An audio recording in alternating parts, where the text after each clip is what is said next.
वो घर श्मशान है जिसमें प्रभु चर्चा न हो।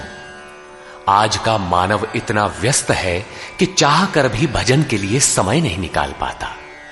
ऐसी परिस्थिति में गीता का संदेश कर्ण कुहरों तक पहुंच भर जाए तो परम श्रेय और समृद्धि के संस्कारों का बीजारोपण हो जाता है। भगवान की वाणी के इन कैसेटों से दिन भर उस परम प्रभु का स्मरण बना रहेगा और यही भजन की आधारशिला है।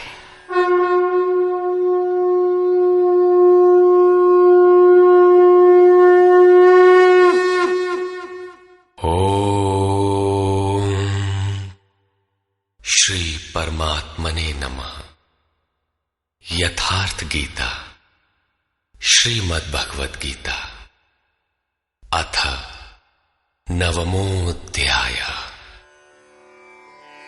प्रस्तुत अध्याय में योगेश्वर श्री कृष्ण ने स्वयं चर्चा की कि योग युक्त पुरुष का ऐश्वर्य कैसा है, सब में व्याप्त रहने पर भी वो कैसे निर्लेप है, करते हुए भी वो कैसे अकर्ता है। उस पुरुष के स्वभाव एवं प्रभाव पर प्रकाश डाला। योग को आचरण में ढालने पर आने वाले देवतादिक विघ्नों से सतर्क किया और उस पुरुष के शरण होने पर बल दिया। श्री भगवान उवाच।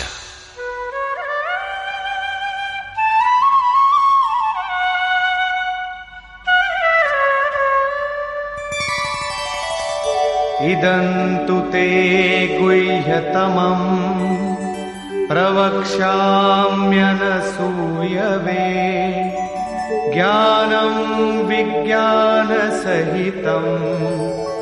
यज्ञात्वा मोक्ष्यसे शुभात्।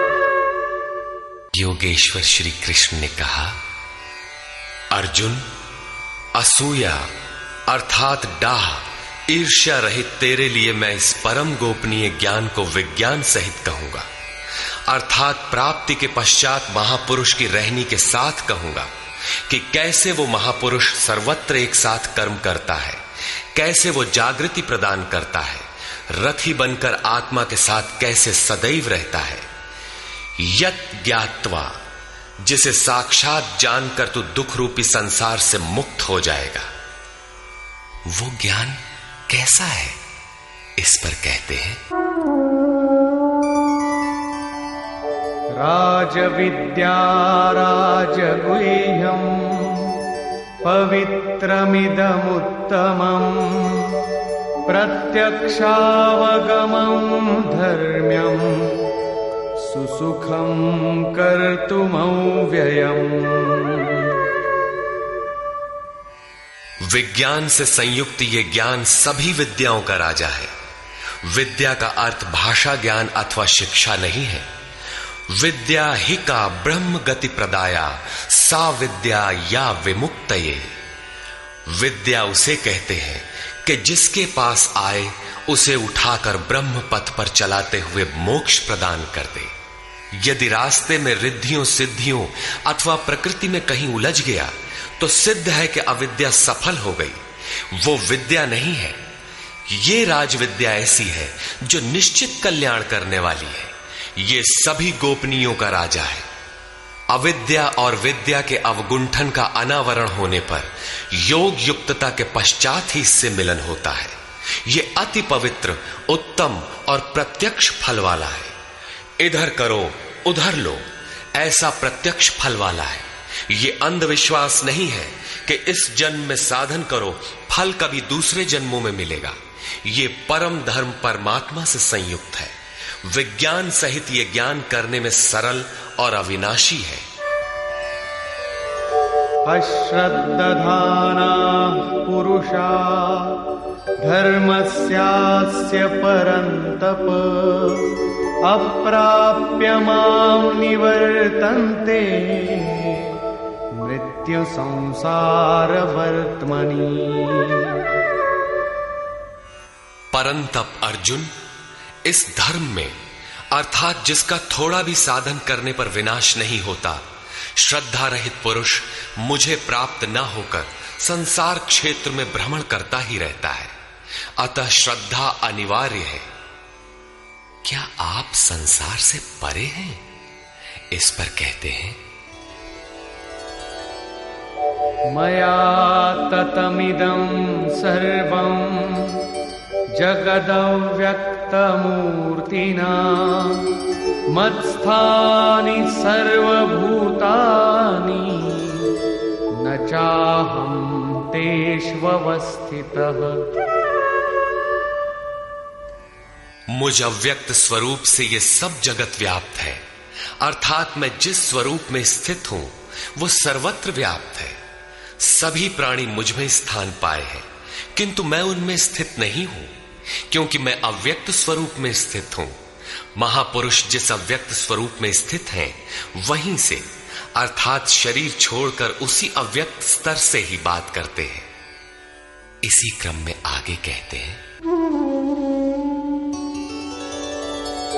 न च मत्स्थानि भूतानि पश्य मे योगमैश्वरम् भूतभृन्न च भूतस्थो ममात्मा भूतभावनः। वस्तुतः सब भूत भी मुझ में स्थित नहीं है, क्योंकि वे मरण धर्मा है, प्रकृति के आश्रित हैं। किंतु मेरे योग माया के ऐश्वर्य को देख कि जीवधारियों को उत्पन्न और पोषण करने वाला मेरा आत्मा भूतों में स्थित नहीं है। मैं आत्म स्वरूप हूं, इसलिए मैं उन भूतों में स्थित नहीं हूं। यही योग का प्रभाव है। इसको स्पष्ट करने के लिए योगेश्वर श्री कृष्ण दृष्टांत देते हैं। यथाकाशस्थितो नित्यं वायुः सर्वत्र गो महान् तथा सर्वाणि भूतानि मत्स्थानीत्युपधारय। जैसे आकाश में ही उत्पन्न होने वाला महान वायु आकाश में सदैव स्थित है, किंतु उसे मलिन नहीं कर पाता, ठीक वैसे ही संपूर्ण भूत मुझ में स्थित है, ऐसा जान। ठीक इसी प्रकार मैं आकाशवत निर्लेप हूं, वे मुझे मलिन नहीं कर पाते। प्रश्न पूरा हुआ। यही योग का प्रभाव है। अब योगी करता क्या है, इस पर कहते हैं,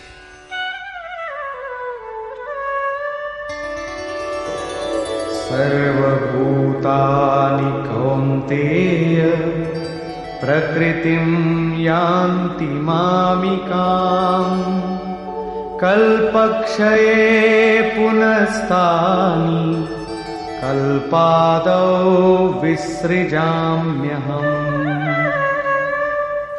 अर्जुन, कल्प के विलय काल में सब भूत मेरी प्रकृति अर्थात मेरे स्वभाव को प्राप्त होते हैं, और कल्प के आदि में मैं उनको बार बार विसृजामि विशेष रूप से सृजन करता हूं।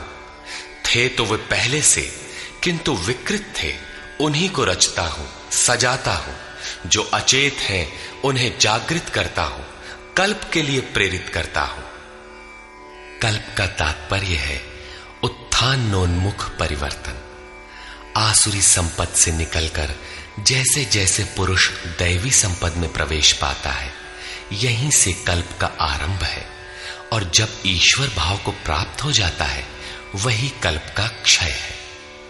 अपना कर्म पूरा करके कल्प भी विलय हो जाता है। भजन का आरंभ कल्प का आदि है, और भजन की पराकाष्ठा जहां लक्ष्य विदित होता है, कल्प का अंत है।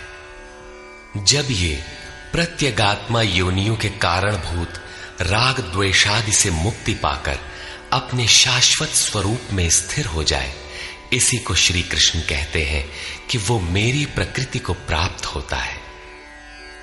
जो महापुरुष प्रकृति का विलय करके स्वरूप में प्रवेश पा गया, उसकी प्रकृति कैसी? क्या उसमें प्रकृति शेष ही है? नहीं।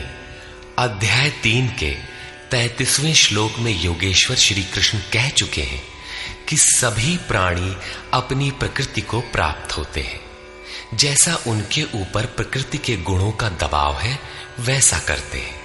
और ज्ञानवानपि, प्रत्यक्ष दर्शन के साथ जानकारी वाला ज्ञानी भी अपनी प्रकृति के सदृश चेष्टा करता है। ये पीछे वालों के कल्याण के लिए करता है। पूर्ण ज्ञानी तत्व स्थित महापुरुष की रहनी ही उसकी प्रकृति है। वो अपने इसी स्वभाव में बरतता है। कल्प के क्षय में लोग महापुरुष की इसी रहनी को प्राप्त होते हैं। महापुरुष के इसी कृतित्व पर पुनः प्रकाश डालते हैं। प्रकृतिं स्वामवष्टभ्य विसृजामि पुनः पुनः भूतग्राममिमं कृत्स्नम् अवशं प्रकृतेर्वशात्। अपनी प्रकृति अर्थात महापुरुष की रहनी स्वीकार करके प्रकृतेर्वशांत, अपने अपने स्वभाव में स्थित प्रकृति के गुणों से परवश हुए इन संपूर्ण भूत समुदाय को मैं बारंबार विसृजाम, विशेष सृजन, विशेष रूप से सजाता हूं। इन्हें अपने स्वरूप की ओर बढ़ने के लिए प्रेरित करता हूं। तब तो आप इस कर्म से बंधे हैं। न च मां तानि कर्माणि निबध्नन्ति धनञ्जय उदासीनवदासीनम् असक्तं तेषु कर्मसु। अध्याय 4 के 9वें श्लोक में योगेश्वर श्री कृष्ण ने कहा था कि महापुरुष की कार्य प्रणाली अलौकिक है। अध्याय 9 के 4थे श्लोक में बताया, मैं अव्यक्त रूप से करता हूं। यहां भी वही कहते हैं, धनंजय, जिन कर्मों को मैं अदृश्य रूप से करता हूं उसमें मेरी आसक्ति नहीं है। उदासीन के सदृश स्थित रहने वाले मुझ परमात्म स्वरूप को वे कर्म नहीं बांधते, क्योंकि कर्म के परिणाम में जो लक्ष्य मिलता है उसमें मैं स्थित हूं। इसलिए उन्हें करने के लिए मैं विवश नहीं हूं। ये तो स्वभाव के साथ जुड़ी प्रकृति के कार्यों का प्रश्न था। महापुरुष की रहनी थी, उनकी रचना थी। अब मेरे अध्यास से जो माया रचती है वो क्या है? वो भी एक कल्प है। मयाध्यक्षेण प्रकृतिः सूयते सचराचरम् हेतुनानेन कौन्तेय जगत् विपरिवर्तते। अर्जुन, मेरी अध्यक्षता में अर्थात मेरी उपस्थिति में सर्वत्र व्याप्त मेरे अध्यास से ये माया अर्थात त्रिगुणमयी प्रकृति, अष्टधा मूल प्रकृति और चेतन दोनों चराचर सहित जगत को रचती है, जो क्षुद्र कल्प है। और इसी कारण से यह संसार आवागमन के चक्र में घूमता रहता है।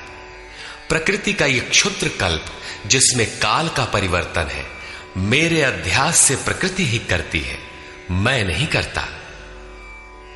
किंतु 7वें श्लोक का कल्प आराधना का संचार एवं पूर्ति पर्यंत मार्गदर्शन वाला कल्प महापुरुष स्वयं करते हैं। एक स्थान पर वे स्वयं करता है जहां वे विशेष रूप से सृजन करते हैं। यहां कर्ता प्रकृति है, जो केवल मेरे आभास से ये क्षणिक परिवर्तन करती है, जिसमें शरीरों का परिवर्तन, काल परिवर्तन, युग परिवर्तन इत्यादि आते हैं। ऐसा व्याप्त प्रभाव होने पर भी मूढ़ लोग मुझे नहीं जानते। यथा अवजानन्ति मां मूढ़ा मानुषीं तनुमाश्रितम् परं भावमजानन्तो मम भूतमहेश्वरम्। संपूर्ण भूतों के महान ईश्वर रूप मेरे परम भाव को न जानने वाले मूढ़ लोग मुझे मनुष्य शरीर के आधार वाला और तुच्छ समझते हैं। संपूर्ण प्राणियों के ईश्वरों का भी जो महान ईश्वर है, उस परम भाव में मैं स्थित हूं, किंतु हूं मनुष्य शरीरधारी। मूढ़ लोग इसे नहीं जानते, वे मुझे मनुष्य कहकर संबोधित करते हैं। उनका दोष भी क्या है? जब वे दृष्टिपात करते हैं तो महापुरुष का शरीर ही तो दिखाई पड़ता है। कैसे वे समझे कि आप महान ईश्वर भाव में स्थित हैं? वे क्यों नहीं देख पाते? इस पर कहते हैं, मोघाशा मोघ कर्माणो मोघ ज्ञानाविचेतसः राक्षसीमासुरीं चैव प्रकृतिं मोहिनीं श्रिताः। वे वृथा आशा अर्थात जो कभी पूर्ण न हो ऐसी आशा, वृथा कर्म अर्थात बंधनकारी कर्म, वृथा ज्ञान अर्थात जो वस्तुतः अज्ञान है, विचेतसः विशेष रूप से अचेत हुए राक्षसों और असुरों के से मोहित होने वाले स्वभाव को धारण किए होते हैं, अर्थात आसुरी स्वभाव वाले होते हैं। इसलिए मनुष्य समझते हैं असुर और राक्षस मन का एक स्वभाव है, न कि कोई जाति या योनि। आसुरी स्वभाव वाले मुझे नहीं जान पाते, किंतु महात्मा जन मुझे जानते और भजते हैं। महात्मानस्तु मां पार्थ दैवीं प्रकृतिमाश्रिताः भजन्त्यनन्यमनसो ज्ञात्वा भूतादिमौ व्ययम्। हे पार्थ, परंतु दैवी प्रकृति अर्थात दैवी संपत्ति के आश्रित हुए महात्मा जन मुझे सब भूतों का आदिकरण अव्यक्त और अक्षर जानकर अनन्य मन से अर्थात मन के अंतराल में किसी अन्य को स्थान न देकर केवल मुझ में श्रद्धा रखकर निरंतर मुझे भजते हैं। किस प्रकार भजते हैं? इस पर कहते हैं,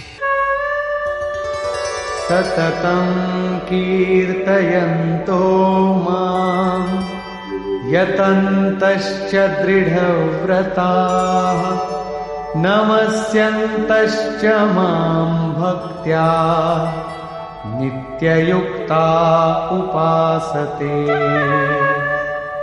वे निरंतर चिंतन के व्रत में अचल रहते हुए मेरे गुणों का चिंतन करते हैं, प्राप्ति के यत्न करते हैं और मुझे बारंबार नमस्कार करते हुए सदैव मुझसे संयुक्त होकर अनन्य भक्ति से मुझे उपासते हैं, अविरल लगे रहते हैं। कौन सी उपासना करते हैं? कैसा है ये कीर्ति ज्ञान?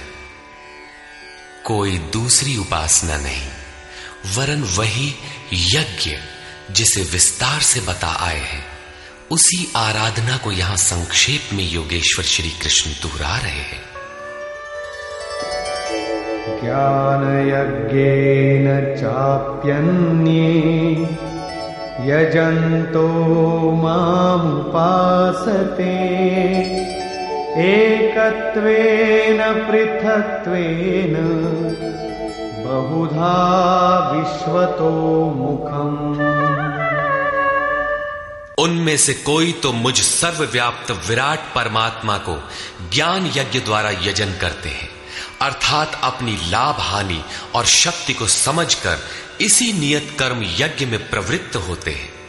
कुछ एकत्व भाव से मेरी उपासना करते हैं कि मुझे इसी में एक होना है, और दूसरे सब कुछ मुझे अलग रखकर मुझे समर्पण करके निष्काम सेवा भाव से मुझे उपासते हैं तथा बहुत प्रकार से उपासते हैं, क्योंकि एक ही यज्ञ के ये सभी ऊंचे नीचे स्तर हैं। यज्ञ का आरंभ सेवा से ही होता है, किंतु उसका अनुष्ठान होता कैसे है? योगेश्वर श्री कृष्ण कहते हैं, यज्ञ मैं करता हूं। यदि महापुरुष रथी न हो तो यज्ञ पार नहीं लगेगा। उन्हीं के निर्देशन में साधक समझ पाता है कि अब वो किस स्तर पर है, कहां तक पहुंच सका है। वस्तुतः यज्ञ करता कौन है? इस पर योगेश्वर श्री कृष्ण कहते हैं, अहं क्रतुरहं यज्ञः स्वधाहमहमौषधम् मन्त्रोऽहमहमेवाज्यम् अहमग्निरहं हुतम्। कर्ता मैं हूं। वस्तुतः कर्ता के पीछे प्रेरक के रूप में सदैव संचालित करने वाला इष्ट ही है। कर्ता द्वारा जो पार लगता है मेरी देन है। यज्ञ मैं हूं। यज्ञ आराधना की विधि विशेष है। पूर्ति काल में यज्ञ जिसका सृजन करता है, उस अमृत का पान करने वाला पुरुष सनातन ब्रह्म में प्रवेश पा जाता है। स्वधा मैं हूं अर्थात अतीत के अनंत संस्कारों का विलय करना, उन्हें तृप्त कर देना मेरी देन है। भवरोग को मिटाने वाली औषधि मैं हूं। मुझे पाकर लोग इस रोग से निवृत्त हो जाते हैं। मंत्र मैं हूं। मन को श्वास के अंतराल में निरोध करना मेरी देन है। इस निरोध क्रिया में तीव्रता लाने वाली वस्तु आज्य अर्थात हवि भी मैं हूं। अग्नि मैं हूं। मेरे ही प्रकाश में मन की सभी प्रवृत्तियां विलय होती हैं तथा हवन अर्थात समर्पण भी मैं ही हूं। यहां योगेश्वर श्री कृष्ण बार बार मैं हूं कह रहे हैं। इसका आशय मात्र इतना है कि मैं ही प्रेरक के रूप में आत्मा से अभिन्न होकर खड़ा हो जाता हूं तथा निरंतर निर्णय देते हुए योग क्रिया को पूर्ण कराता हूं। इसी का नाम विज्ञान है। पूज्य महाराज जी कहा करते थे कि जब तक इष्ट देव रथी होकर श्वास प्रश्वास पर रोकथाम न करने लगे तब तक भजन आरंभ ही नहीं होता। कोई लाख आंख मूंदे भजन करे, शरीर को तपा डाले, लेकिन जब तक जिस परमात्मा की हमें चाह है वो जिस सतह पर हम खड़े हैं उस स्तर पर उतरकर आत्मा से अभिन्न होकर जागृत नहीं हो जाता, तब तक सही मात्रा में भजन का स्वरूप समझ में नहीं आता। इसीलिए महाराज जी कहते थे, मेरे स्वरूप को पकड़ो, मैं सब दूंगा। श्री कृष्ण कहते हैं, सब मुझसे होता है। पिताहमस्य जगतो माता धाता पितामहः वेद्यं पवित्रमोंकार ऋक्सामयजुरेव च। अर्जुन, मैं ही संपूर्ण जगत का धाता अर्थात धारण करने वाला, पिता अर्थात पालन करने वाला, माता अर्थात उत्पन्न करने वाला, पितामह अर्थात मूल उद्गम हूं जिसमें सभी प्रवेश पाते हैं, और जानने योग्य पवित्र ओंकार अर्थात जो अहम आकारः इति ओंकारः वो परमात्मा मेरे स्वरूप में है। सोहम, तत्वमसि इत्यादि एक दूसरे के पर्याय हैं। ऐसा जानने योग्य स्वरूप मैं ही हूं। ऋक् अर्थात संपूर्ण प्रार्थना, साम अर्थात समत्व दिलाने वाली प्रक्रिया, यजुः अर्थात यजन की विधि विशेष भी मैं ही हूं। योग अनुष्ठान के उक्त तीनों आवश्यक अंग मुझसे होते हैं। गतिर्भर्ता प्रभु साक्षी निवास शरणं सुहृत् प्रभवः प्रलयस्थानं निधानं बीजमव्ययम्। हे अर्जुन, गति अर्थात प्राप्त होने योग्य परम गति, भर्ता भरण पोषण करने वाला, सबका स्वामी, साक्षी अर्थात दृष्टा रूप में स्थित सबको जानने वाला, सबका वास स्थान शरण लेने योग्य, अकारण प्रेमी मित्र, उत्पत्ति और प्रलय अर्थात शुभाशुभ संस्कारों का विलय तथा अविनाशी कारण मैं ही हूं। अर्थात अंत में जिनमें प्रवेश मिलता है वे सारी विभूतियां मैं ही हूं।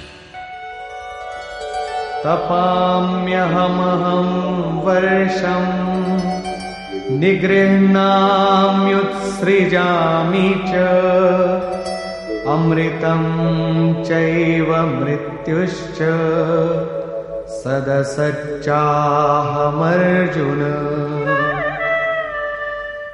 मैं सूर्य रूप से तपता हूं, वर्षा को आकर्षित करता हूं, मृत्यु से परे अमृतत्व तथा मृत्यु, सत और असत सब कुछ मैं ही हूं। अर्थात जो परम प्रकाश प्रदान करता है वो सूर्य मैं ही हूं। कभी कभी भजने वाले मुझे असत भी मान बैठते हैं, वे मृत्यु को प्राप्त होते हैं। इस प्रकार कहते हैं, त्रैविद्या मां सोमपाः पूतपापाः यज्ञैरिष्ट्वा स्वर्गतिं प्रार्थयन्ते ते पुण्यमासाद्य सुरेन्द्रलोकम् अश्नन्ति दिव्यान् दिवि देवभोगान्। आराधना विद्या के तीनों अंग ऋक्, साम और यज अर्थात प्रार्थना, समत्व की प्रक्रिया और यजन का आचरण करने वाले, सोम अर्थात चंद्रमा के क्षीण प्रकाश को पाने वाले, पाप से मुक्त होकर पवित्र हुए पुरुष उसी यज्ञ की निर्धारित प्रक्रिया द्वारा मुझे इष्ट रूप में पूजकर स्वर्ग के लिए प्रार्थना करते हैं। यही असत की कामना है जिससे वे मृत्यु को प्राप्त होते हैं, उनका पुनर्जन्म होता है, जैसा पिछले श्लोक में योगेश्वर ने बताया। वे पूजते मुझे ही हैं, उसी निर्धारित विधि से पूजते हैं, किंतु बदले में स्वर्ग की याचना करते हैं। वे पुरुष अपने पुण्य के फल स्वरूप इंद्रलोक को प्राप्त होकर स्वर्ग में देवताओं के दिव्य भोग भोगते हैं, अर्थात ये भोग भी मैं ही देता हूं। ते तं भुक्त्वा स्वर्गलोकं विशालम् क्षीणे पुण्ये मर्त्यलोकं विशन्ति एवं त्रयी धर्ममनुप्रपन्ना गतागतं कामकामा लभन्ते। वे उस विशाल स्वर्ग को भोग कर पुण्य क्षीण होने पर मृत्युलोक अर्थात जन्म मृत्यु को प्राप्त होते हैं। इस प्रकार त्रयी धर्मम प्रार्थना, समत्व एवं यजन की तीनों विधियों से एक ही यज्ञ का अनुष्ठान करने वाले मेरे शरण हुए भी कामना वाले पुरुष बारंबार जाने आने को अर्थात पुनर्जन्म को प्राप्त होते हैं। अतः किसी प्रकार की कामना नहीं करनी चाहिए। जो कामना नहीं करते उन्हें क्या मिलता है? अनन्याश्चिन्तयन्तो मां ये जनाः पर्युपासते तेषां नित्याभियुक्तानां योगक्षेमं वहाम्यहम्। अनन्य भाव से मुझ में स्थित भक्तजन मुझ परमात्म स्वरूप का निरंतर चिंतन करते हैं। पर्युपासते लेश मात्र भी त्रुटि न रखकर मुझे उपासते हैं। उन नित्य एक ही भाव से संयुक्त हुए पुरुषों का योगक्षेम मैं स्वयं वहन करता हूं, अर्थात उनके योग की सुरक्षा की सारी जिम्मेदारी मैं अपने हाथ में लेता हूं। इतना होने पर भी लोग अन्य देवताओं को भजते हैं। येऽप्यन्य देवता भक्ता यजन्ते श्रद्धयान्विताः तेऽपि मामेव कौन्तेय यजन्त्य विधिपूर्वकम्।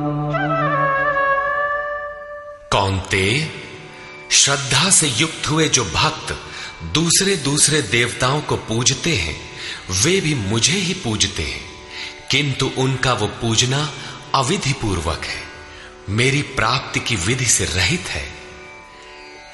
यहां योगेश्वर श्री कृष्ण ने दूसरी बार देवताओं के प्रकरण को लिया है। सर्वप्रथम अध्याय 7 के 20वें से 23वें श्लोक तक उन्होंने कहा, अर्जुन, कामनाओं द्वारा जिनके ज्ञान का अपहरण कर लिया गया है, ऐसे मूढ़ बुद्धि पुरुष अन्य देवताओं की पूजा करते हैं, और जहां पूजा करते हैं वहां देवता नाम की सक्षम सत्ता तो है नहीं, परंतु पीपल, पत्थर, भूत, भवानी अथवा अन्यत्र जहां उनकी श्रद्धा झुक जाती है वहां कोई देवता नहीं है। मैं ही सर्वत्र हूं। उस स्थान पर मैं ही खड़ा होकर उनकी देव श्रद्धा को उन स्थानों पर स्थिर करता हूं। मैं ही फल का विधान करता हूं, फल देता हूं। फल निश्चित मिलता है, किंतु उनका फल नाशवान है। आज है तो कल भोगने में आ जाएगा, नष्ट हो जाएगा, जबकि मेरा भक्त नष्ट नहीं होता। अतः वे मूढ़ बुद्धि जिनके ज्ञान का अपहरण हो गया है वही अन्य देवता की पूजा करते हैं। प्रस्तुत अध्याय 9 के 23 से 25वें श्लोक तक योगेश्वर श्री कृष्ण पुनः दोहराते हैं, अर्जुन, जो श्रद्धा से अन्य अन्य देवताओं को पूजते हैं वे मुझे ही पूजते हैं, किंतु अविधि पूर्वक है। अब प्रश्न उठता है कि जब वे भी प्रकारांतर से आपको ही पूजते हैं और फल भी मिलता ही है, तो दोष क्या है? अहम ही सर्वयज्ञानां भोक्ता च प्रभुरेव च न तु मामभिजानन्ति तत्त्वेनातश्च वन्ति ते। संपूर्ण यज्ञों का भोक्ता अर्थात यज्ञ जिसमें विलय होते हैं, यज्ञ के परिणाम में जो मिलता है वो मैं हूं और स्वामी भी मैं ही हूं, परंतु वे मुझे तत्व से भली प्रकार नहीं जानते, इसलिए च्यवंती गिरते हैं, अर्थात वे कभी अन्य देवताओं में गिरते हैं और तत्व से जब तक नहीं जानते तब तक कामनाओं से भी गिरते हैं। उनकी गति क्या है? यान्ति देवव्रता देवान् पितॄन्यान्ति पितृव्रता भूतानि यान्ति भूतेजा यान्ति मद्याजिनोऽपि माम्। अर्जुन, देवताओं को पूजने वाले देवताओं को प्राप्त होते हैं। देवता हैं तो परिवर्तित सत्ता, वे अपने सदकर्मानुसार जीवन व्यतीत करते हैं। पितरों को पूजने वाले पितरों को प्राप्त होते हैं, अर्थात अतीत में उलझे रहते हैं।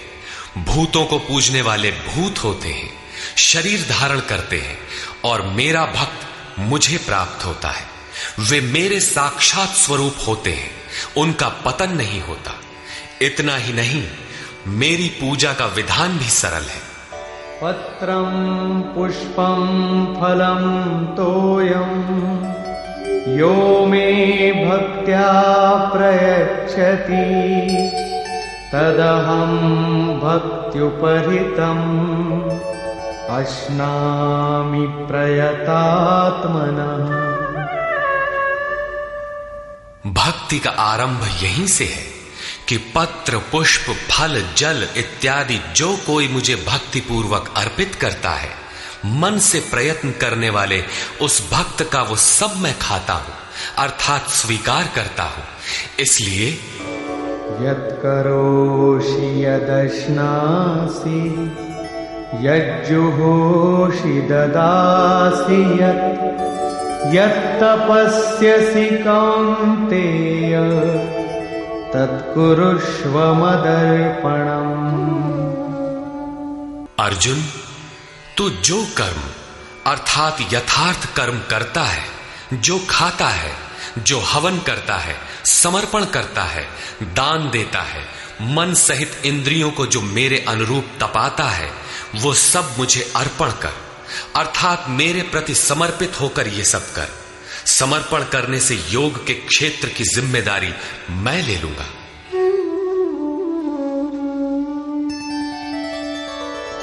शुभाशुभ फलैरेवं मोक्ष्यसे कर्म बन्धनैः संन्यासयोगयुक्तात्मा विमुक्तो मामुपैष्यसि।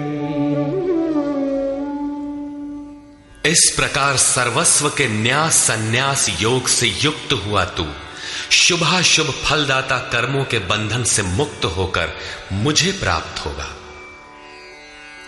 उपर्युक्त 3 श्लोकों में योगेश्वर श्री कृष्ण ने क्रमबद्ध साधन और उसके परिणाम का चित्रण किया है। पहले पत्र पुष्प फल जल का पूर्ण श्रद्धा से अर्पण, दूसरे समर्पित होकर कर्म का आचरण और तीसरे पूर्ण समर्पण के साथ सर्वस्व का त्याग। इनके द्वारा कर्म बंधन से विमुक्त अर्थात विशेष रूप से मुक्त हो जाएगा। मुक्ति से मिलेगा क्या? बताया मुझे प्राप्त होगा। यहां मुक्ति और प्राप्ति एक दूसरे के पूरक है। आपकी प्राप्ति ही मुक्ति है, तो उससे लाभ इस पर कहते हैं समोहं सर्वभूतेषु न मे द्वेषोऽस्ति न प्रियः ये भजन्ति तु मां भक्त्या मयि ते तेषु चाप्यहम्। सृष्टि में न मेरा कोई प्रिय है और न अप्रिय है, किंतु जो अनन्य भक्त है वो मुझ में है और मैं उसमें हूं। यही मेरा एकमात्र रिश्ता है, उसमें परिपूर्ण हो जाता हूं। मुझ में और उसमें कोई अंतर नहीं रह जाता। तब तो बहुत भाग्यशाली लोग ही भजन करते होंगे। भजन करने का अधिकार किसे है? इस पर योगेश्वर श्री कृष्ण कहते हैं अपि चेत् सुदुराचारो भजते मामनन्यभाक् साधुरेव समन्तव्यः सम्यग् व्यवसितो हि सः। यदि अत्यंत दुराचारी भी अनन्य भाव से अर्थात अन्य धन न, मेरे सिवाय किसी अन्य वस्तु या देवता को न भजकर केवल मुझे ही निरंतर भजता है, वो साधु ही मानने योग्य है। अभी वो साधु हुआ नहीं है, किंतु उसके हो जाने में संदेह भी नहीं है, क्योंकि वो यथार्थ निश्चय से लग गया है।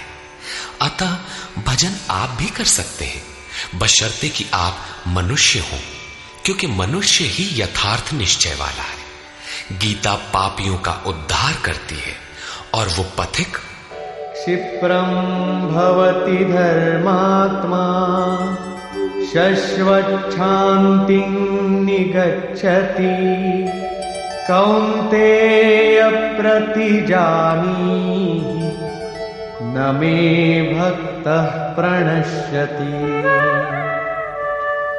इस भजन के प्रभाव से वो दुराचारी भी शीघ्र ही धर्मात्मा हो जाता है, परम धर्म परमात्मा से संयुक्त हो जाता है तथा सदैव रहने वाली परम शांति को प्राप्त होता है। कौन्तेय, तो निश्चय पूर्वक सत्य जान कि मेरा भक्त कभी नष्ट नहीं होता। यदि एक जन्म में पार नहीं लगा तो अगले जन्मों में भी वही साधन करके शीघ्र ही परम शांति को प्राप्त होता है। अतः सदाचारी दुराचारी सभी को भजन करने का अधिकार है। इतना ही नहीं, अपितु मां हि पार्थ व्यपाश्रित्य येऽपि स्युः पापयोनयः स्त्रियो वैश्यास्तथा शूद्राः तेऽपि यान्ति परां गतिम्। पार्थ, स्त्री, वैश्य, शूद्रादि तथा जो कोई पाप योनि वाले भी हों, वे सभी मेरे आश्रित होकर परम गति को प्राप्त होते हैं। अतः ये गीता मनुष्य मात्र के लिए है।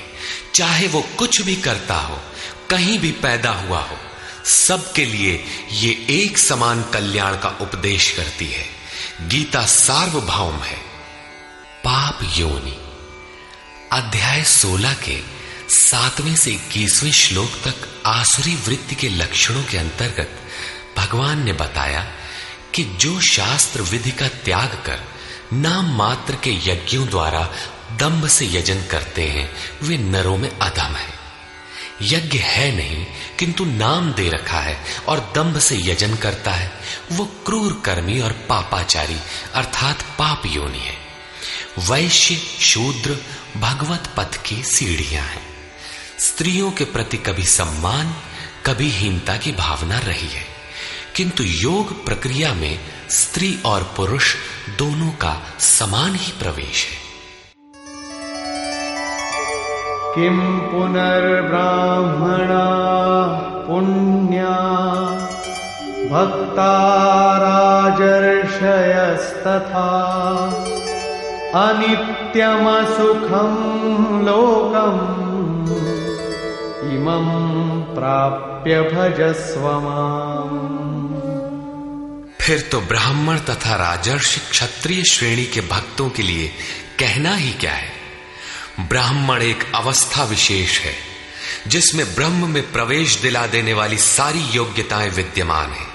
शांति, आर्जव, अनुभवी, उपलब्धि, ध्यान और इष्ट के निर्देशन पर जिसमें चलने की क्षमता है, यही ब्राह्मण की अवस्था है।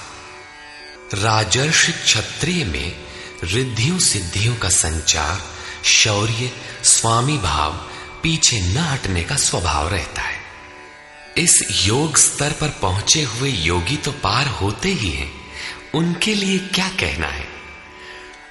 अतः अर्जुन, तू सुख रहित क्षण भंगुर इस मनुष्य शरीर को प्राप्त होकर मेरा ही भजन कर। इस नश्वर शरीर के ममत्व पोषण में समय नष्ट न कर। अतः वे भजन की धारणा पर प्रोत्साहन देते हैं। मन्मना भव मद्भक्तो मद्याजी मां नमस्कुरु मामे वैश्यसि युक्त्वैवम् आत्मानं मत्परायणः। अर्जुन, मेरे में ही मन वाला हो, सिवाय मेरे दूसरे भाव मन में ना आने पाए। मेरा अनन्य भक्त हो, अनवरत चिंतन में लग, श्रद्धा सहित मेरा ही निरंतर पूजन कर और मेरे को ही नमस्कार कर। इस प्रकार मेरे शरण हुआ, आत्मा को मुझ में एक ही भाव से स्थित कर, तू मुझे ही प्राप्त होगा, अर्थात मेरे साथ एकता प्राप्त करेगा। निष्कर्ष, इस अध्याय के आरंभ में श्री कृष्ण ने कहा, अर्जुन, तुझ दोष रहित भक्त के लिए मैं इस ज्ञान को विज्ञान सहित कहूंगा, जिसे जानकर कुछ भी जानना शेष नहीं रहेगा। इसे जानकर तू संसार बंधन से छूट जाएगा। यह ज्ञान संपूर्ण विद्याओं का राजा है। विद्या वह है जो परब्रह्म में प्रवेश दिलाए।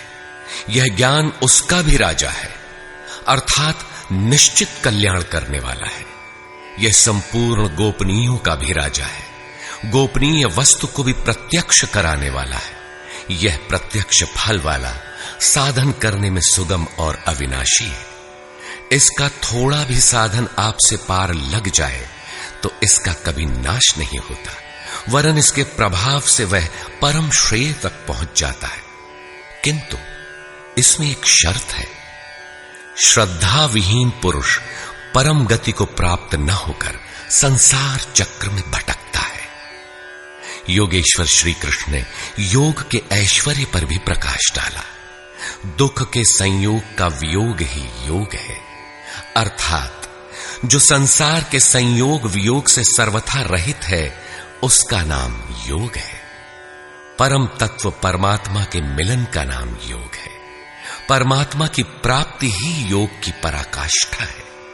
जो इसमें प्रवेश पा गया, उस योगी के प्रभाव को देख कि संपूर्ण भूतों का स्वामी और जीवधारियों का पोषण करने वाला होने पर भी मेरा आत्मा उन भूतों में स्थित नहीं है। मैं आत्म स्वरूप में स्थित हूं, वही हूं जैसे आकाश से उत्पन्न सर्वत्र विचरने वाला वायु आकाश में ही स्थित है, किंतु उसे मलिन नहीं कर पाता। उसी प्रकार संपूर्ण भूत मुझ में स्थित है, लेकिन मैं उनमें लिप्त नहीं हूं। अर्जुन, कल्प के आदि में मैं भूतों को विशेष प्रकार से रचता हूं, सजाता हूं, और कल्प के पूर्ति काल में संपूर्ण भूत मेरी प्रकृति को अर्थात योगारूढ़ महापुरुष की रहनी को, उनके अव्यक्त भाव को प्राप्त होते हैं। यद्यपि महापुरुष प्रकृति से परे हैं, किंतु प्राप्ति के पश्चात स्वभाव अर्थात स्वयं में स्थित रहते हुए लोक संग्रह के लिए जो कार्य करता है, वह उसकी एक रहनी है। इसी रहनी के कार्यकलाप को उस महापुरुष की प्रकृति कहकर संबोधित किया गया है। एक रचयिता तो मैं हूं जो भूतों को कल्प के लिए प्रेरित करता हूं, और दूसरी रचयिता त्रिगुणमयी प्रकृति है जो मेरे अध्यास से चराचर सहित भूतों को रचती है। यह भी एक कल्प है जिसमें शरीर परिवर्तन, स्वभाव परिवर्तन और काल परिवर्तन निहित है। इस प्रकार कल्प दो प्रकार के हैं। एक तो वस्तु का, शरीर और काल का परिवर्तन कल्प है। यह परिवर्तन प्रकृति ही मेरे आभास से करती है, किंतु इससे महान कल्प जो आत्मा को निर्मल स्वरूप प्रदान करता है, उसका श्रृंगार महापुरुष करते हैं। वे अचेत भूतों को सचेत करते हैं। भजन का आदि ही इस कल्प का आरंभ है, और भजन की पराकाष्ठा कल्प का अंत है। जब यह कल्प भवरोग से पूर्ण निरोग बनाकर शाश्वत ब्रह्म में प्रवेश अर्थात स्थिति दिला देता है, उस प्रवेश काल में योगी मेरी रहनी और मेरे स्वरूप को प्राप्त होता है। प्राप्ति के पश्चात महापुरुष की रहनी ही उसकी प्रकृति है।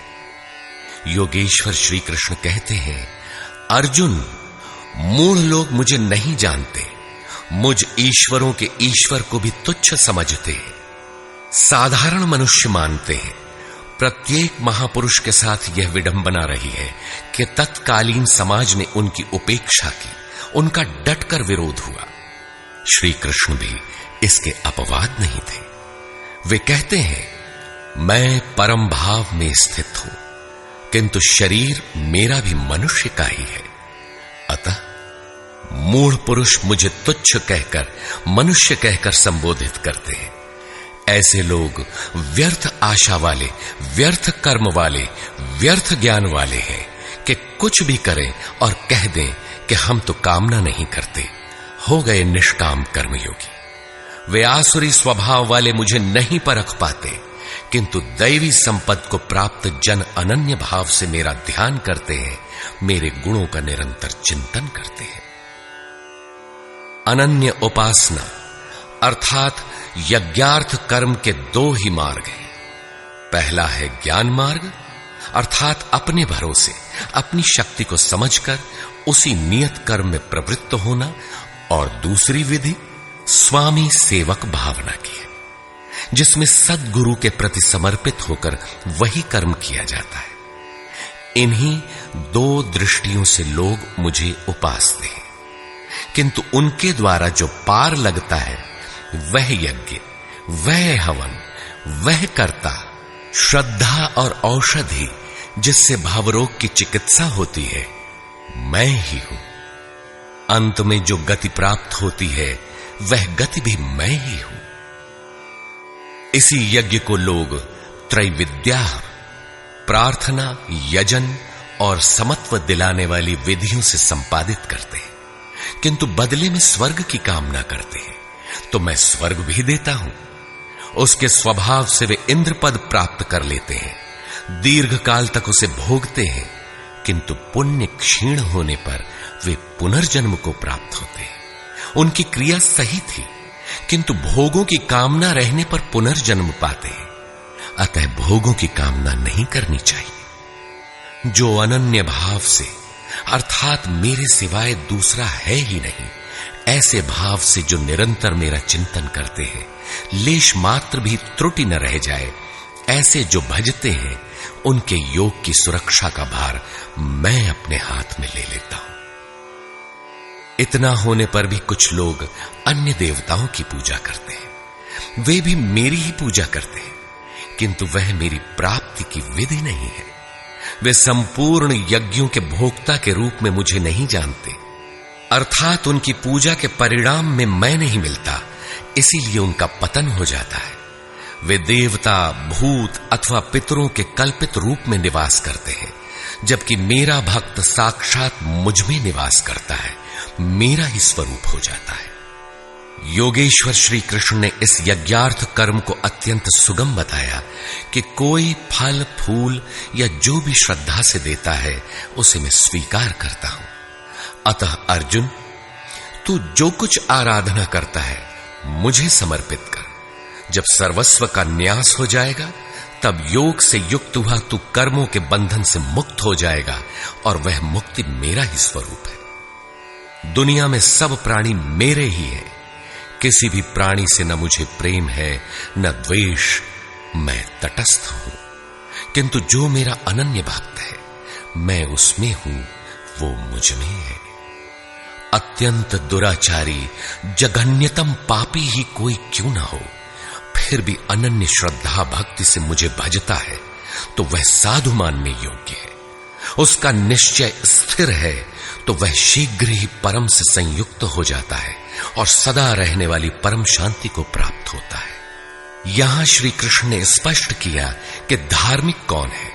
सृष्टि में जन्म लेने वाला कोई भी प्राणी अनन्य भाव से एक परमात्मा को भजता है, उसका चिंतन करता है तो वह शीघ्र ही धार्मिक हो जाता है। अतः धार्मिक वह है जो एक परमात्मा का सुमिरन करता है। अंत में आश्वासन देते हैं, अर्जुन, मेरा भक्त कभी नष्ट नहीं होता।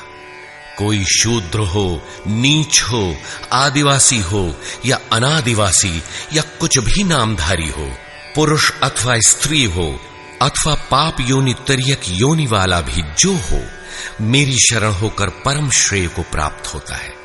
इसलिए अर्जुन, सुख रहित क्षण भंगुर किंतु दुर्लभ मनुष्य शरीर को पाकर मेरा भजन कर।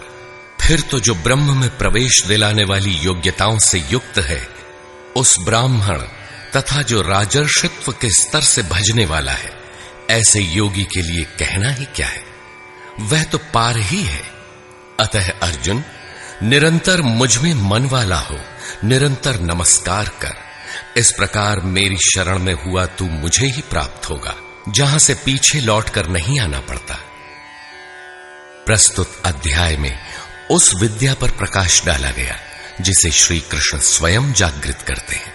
यह राज विद्या है जो एक बार जागृत होने पर निश्चित कल्याण करती है।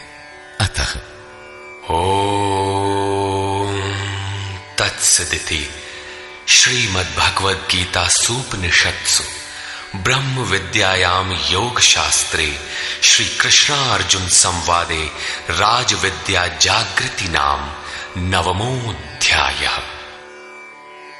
इस प्रकार स्वामी अड़गड़ानंद कृत श्रीमद् भगवद गीता के भाष्य यथार्थ गीता का 9वां अध्याय पूर्ण होता है। हरि ओम तत्सत।